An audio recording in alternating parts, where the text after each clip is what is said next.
In this class we're going to look at servers and the role of servers in the delivery of an online presence for a business. Before we start, it's worth noting that servers simply serve. They serve applications. So servers don't do a lot of heavy work.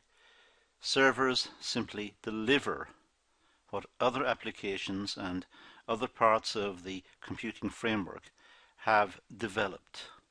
So servers serve. Now let's start and have a look at some of the details about servers.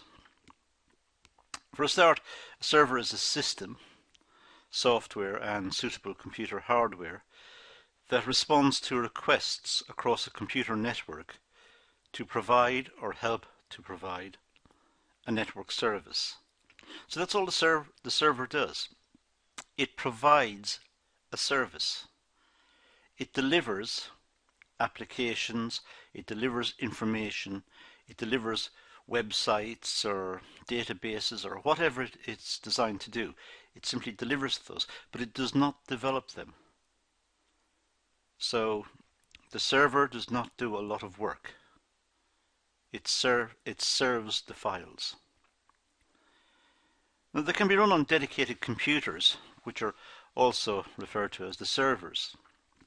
But many network computers are capable of hosting servers. In fact, a server could be simply a laptop, or an old desktop computer could be turned into a server.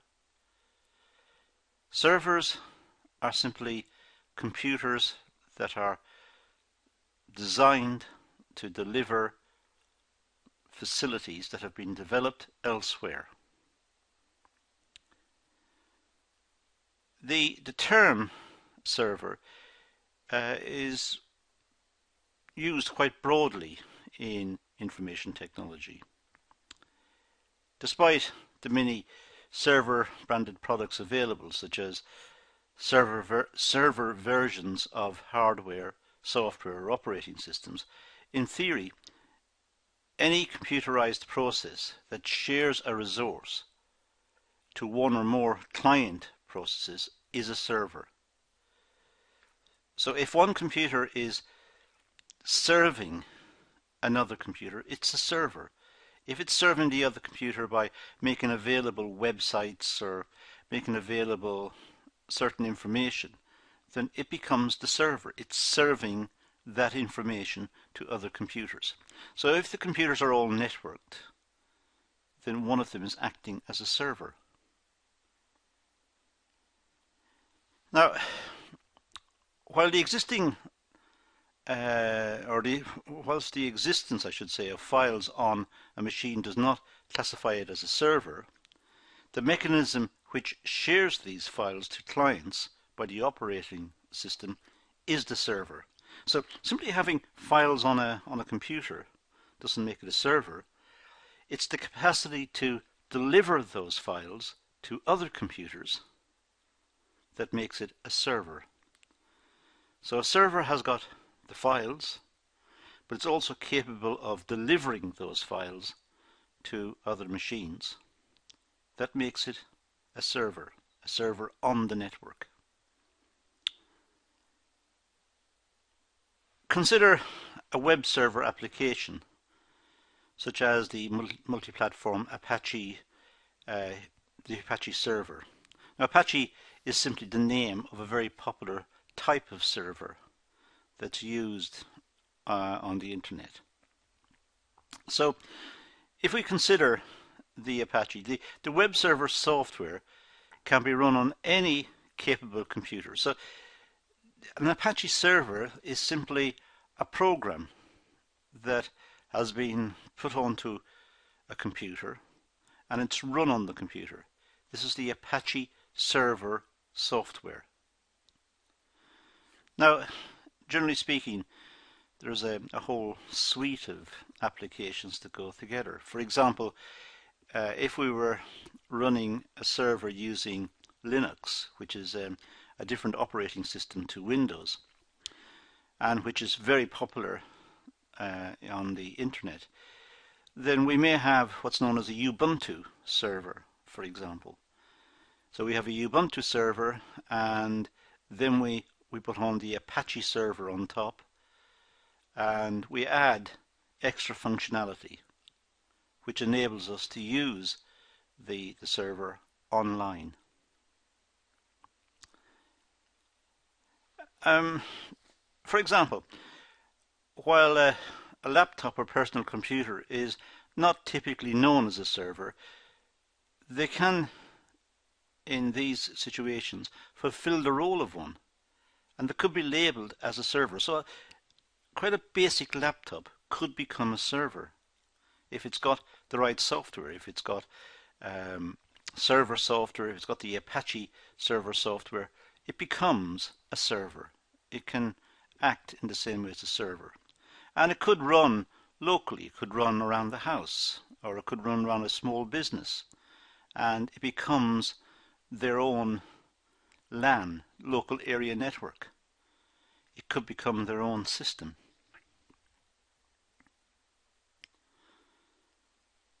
So a small laptop could become a type of server. In the hardware sense, the word server typically designates computer models intended for hosting software applications under the heavy demand of a network environment. Generally speaking, when we consider servers, we normally consider reasonably powerful computers that are configured as servers, that they may run the Apache software, for example, but they're capable of serving many computers simultaneously. So there may be many users on the network, many users all calling up files and expecting the files to arrive down to their particular laptop or their desktop or whatever it is. So they're accessing the material on the server. And for that reason, generally speaking, servers tend not to be so basic. They may have quite a considerable amount of RAM, quite a considerable amount of processing power. But the servers themselves, I keep saying the same thing, but the servers do not make or process the applications. They deliver the outcome of previous calculations. There may be some computation in the context of small applications that websites use, for example, to interrogate a database or to call up a form that people who are using the internet may be asked to complete a particular form and submit the form. So there may be a small program running that enables the website to do that. And that type of processing, very limited amount of processing, may reside on the server. In this server configuration, one or more machines, either a computer or a computer application, share information with each other, with one acting as a host and the other acting as the receiver. So for larger websites and larger networks, the server could have a little bit more power. But it is possible, as I said earlier, to run a network off a very basic computer. Now, server hardware, well, generally speaking, hardware requirements for servers vary depending on the server applications. Absolute processing power, CPU, central processing unit, the CPU speed is not that critical to a server. It's more critical in context of a desktop machine or of a laptop. A laptop might be doing a lot of sophisticated word processing or database calculations or running specialist software. So those machines require a lot of power. Servers don't need that much. The servers serve the site. They just simply deliver what's been calculated elsewhere. The server's duties to provide service to many users over a network lead to different requirements such as fast network connections and a high input-output throughput. So they must have fast connections to the internet. They must be configured in a way that enables them to speak fast to other computers on the network and pick up requests from the other computers and honor those requests by making available what was requested. Since servers are usually accessed over the network, they may run in headless mode, for example, without a monitor or input device. So many servers don't have monitors. They're just simply machines without a monitor.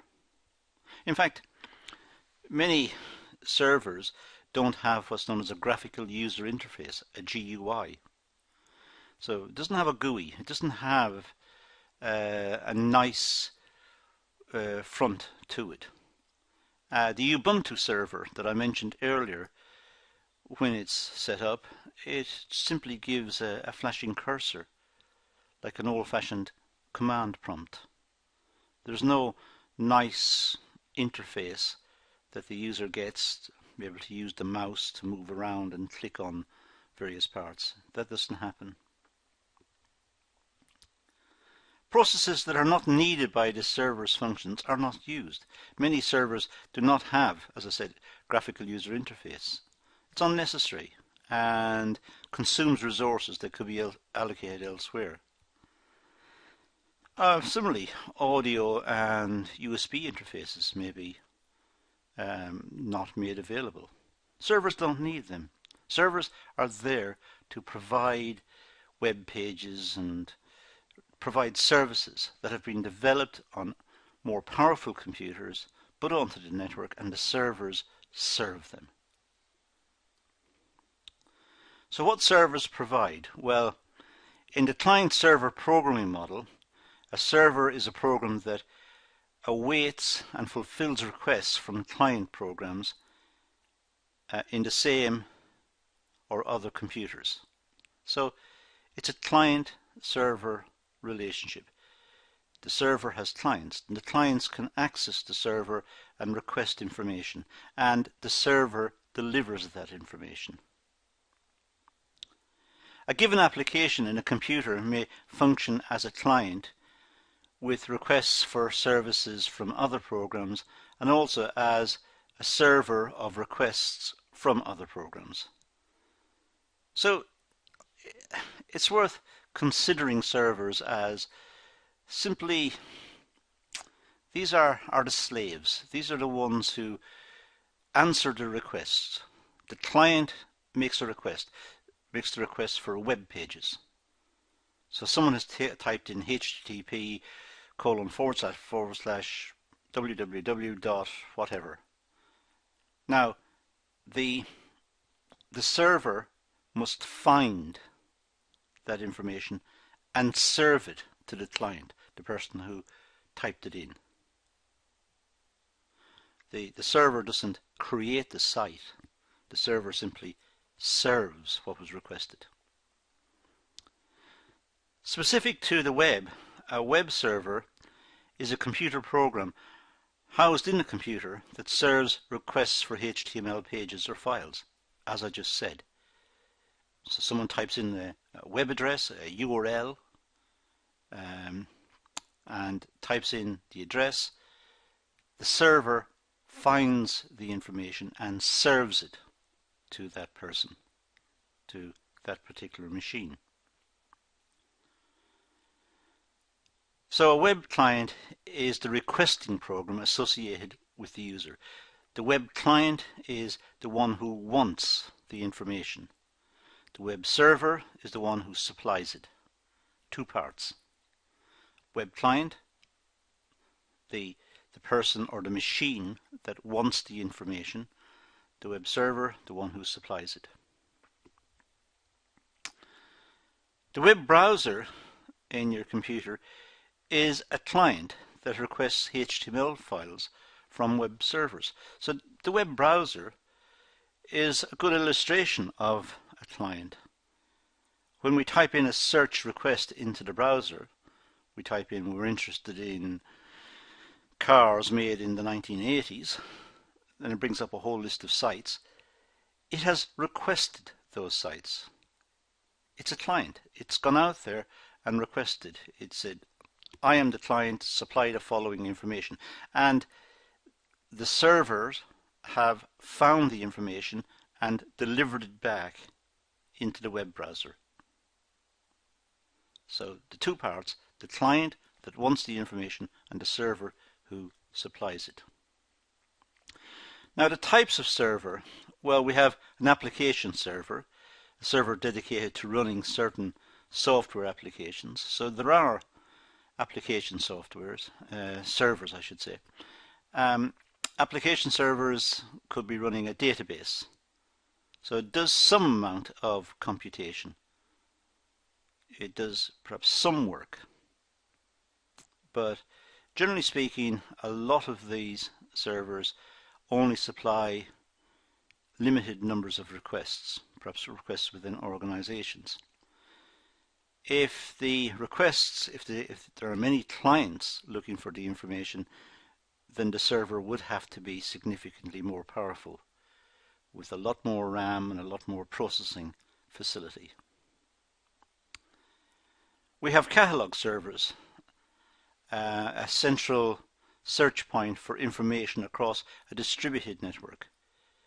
So when networks are widely flung, many parts to the network, we could have a network server that tries to collect the information from the various parts, checks various parts of the network, and brings back the appropriate information to the client, the person who, or the machine that requested the information. Communication servers, well, carry high-grade computing platform for communications networks. All sorts of communications may be serviced in this way. It could be emails, or it could be chat facilities, or teleconferencing, or whatever.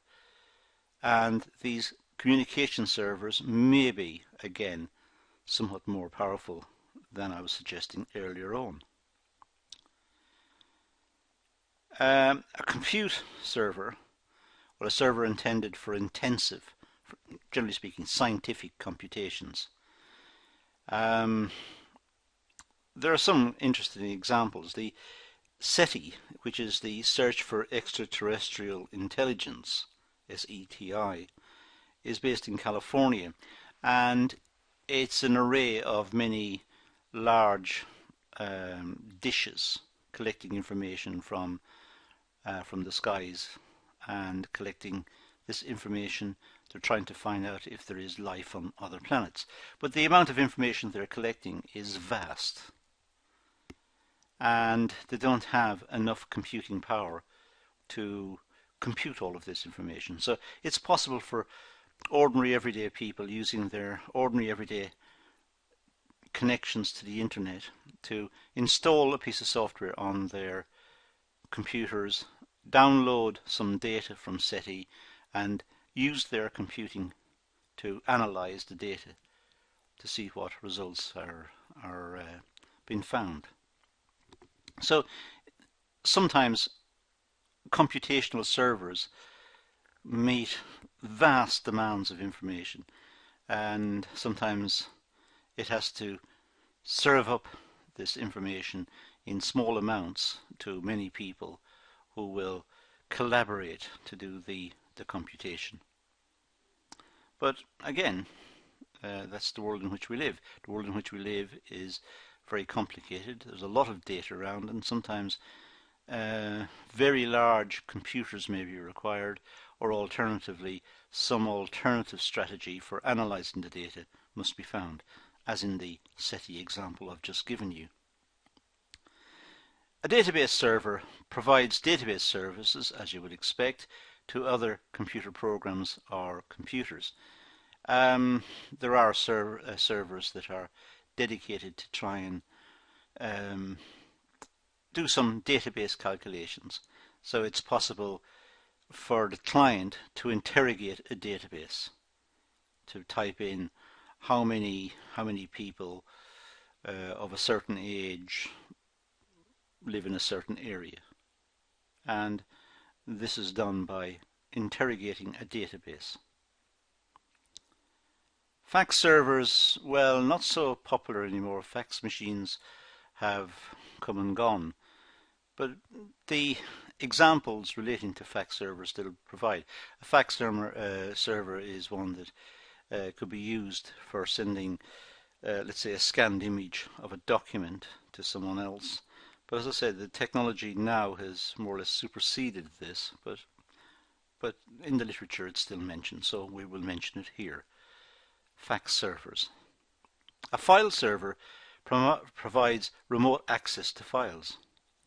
A file server, now these are important because we often require access to files.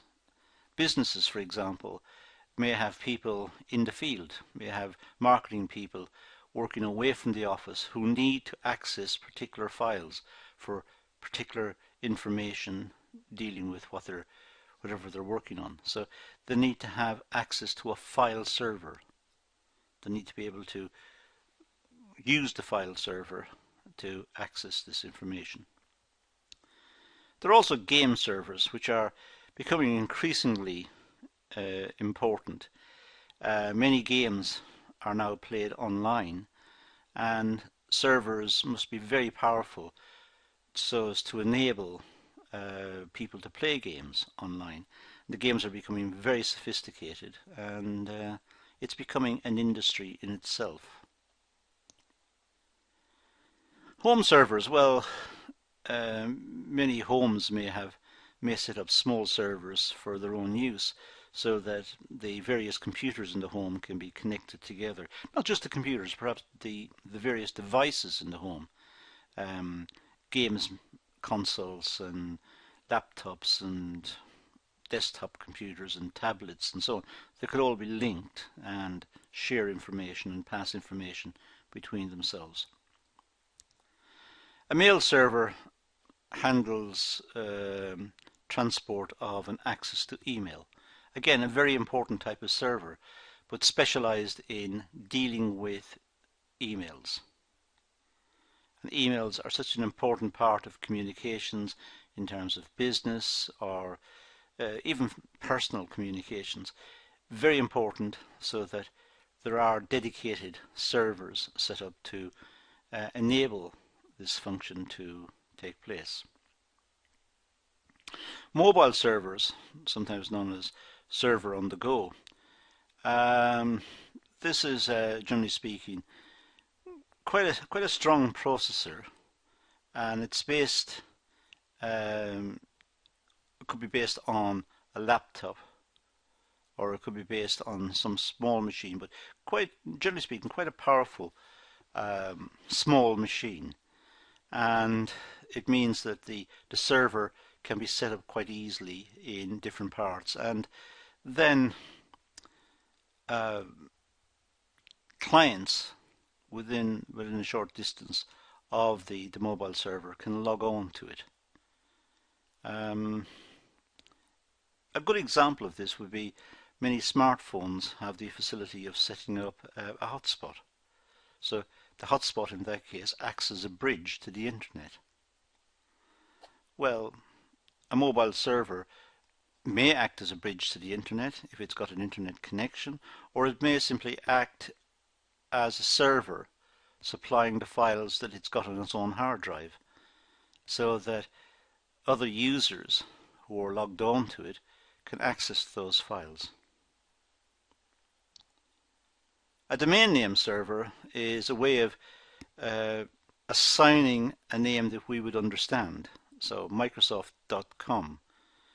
The alternative is a string of numbers, and these numbers are known as the IP address. IP addresses are difficult to remember and difficult to type in. So generally speaking, we prefer something we can use that's more approachable. So we have domain name servers to enable us to type in the address in what appears to be straightforward English.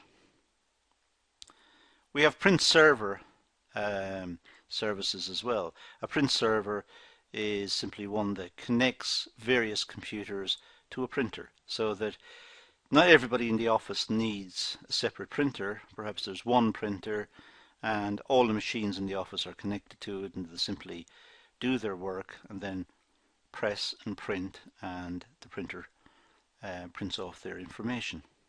So a print server is a possibility. A proxy server will act as an intermediary for requests from clients seeking resources from other servers. So a proxy is a go-between. It's one where machines or clients want information to contact their proxy server, and it contacts the other servers and delivers the information. Sound server, well, for multimedia broadcasting and streaming, radio for example and television, are becoming much more widely accessible on the internet, and these normally come through quite powerful servers, sound servers or multimedia servers. A standalone server, a server on a, let's say, a Windows network that neither belongs to nor governs a Windows domain, so it's standalone. In other words, it could be that there is a server that operates, let's say, Windows type server information, but itself, in itself, is not used as a Windows client. It's not used for PowerPoint or Excel or whatever. It uses Windows software, Windows Server software, to provide a service. So it in itself is not Windows as we would understand it. It's not a Windows as an operating system that enables us to do some computing, PowerPoint slides or Word documents or whatever. Instead, it creates its own server for the delivery of files. A web server, well, a server that has HTTP clients connected to in order to send commands and receive responses along with data contents. So web servers, generally speaking, are the ones that connect up web pages. So the web server understands various commands. So when we type in an address, http:// then what we've got is connection to an internet site.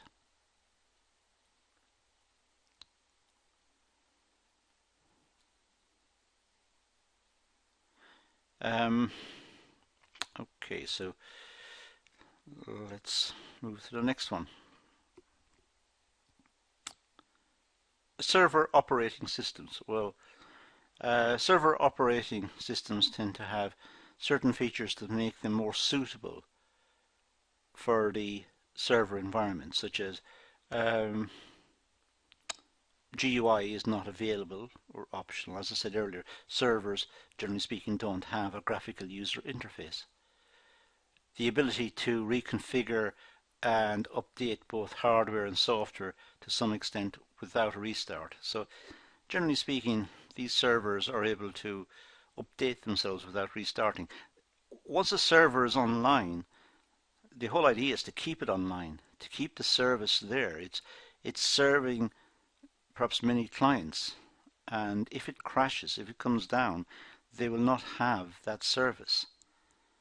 So the server should be capable of updating itself without crashing, without coming offline. Advanced backup facilities to permit regular and frequent online backups of critical data. So the server may be able to take a backup of itself. This perhaps could happen every day. So if something does go wrong with the server, it's able to step back and bring itself back online from the previous day's activity. In that way, the most that is lost is one day's work. But files simply go back to the previous day and they're put back online. Transparent data transfers between different volumes or devices. It should be possible to see what information is flowing between the servers. It should be possible to do some diagnostics. Who's using the servers most? What sort of services are being required, and so that resources can be tailored to meet those demands. It should be flexible and advanced networking capability. It should be flexible. It should be capable of looking at the various requirements of the clients and dealing with the requirements flexibly. Automation capabilities such as daemons and Unix and services in Windows. It should be able to deal with different capabilities as required. It should be able to deal with automation if required. If sites have got very advanced features, then the operating system should be capable of dealing with that. And it should have good security, so that the information is protected. There's a good system of passwords and the system is secure. Now, server-oriented operating systems can, in many cases, first of all, interact with hardware sensors to detect conditions such as overheating. So it's possible that they can monitor themselves. They can monitor their own hardware. They may be able to monitor the environment in which they're working, the physical environment in which they're working, to make sure that they are running at peak efficiency. And they can also check for processor or disk failure. They can monitor their own processes to see where there's heavy demand and what's crucial and what's likely to go if there is a problem, what aspect of failure is likely to happen. And they're able to alert the operator or take remedial measures themselves.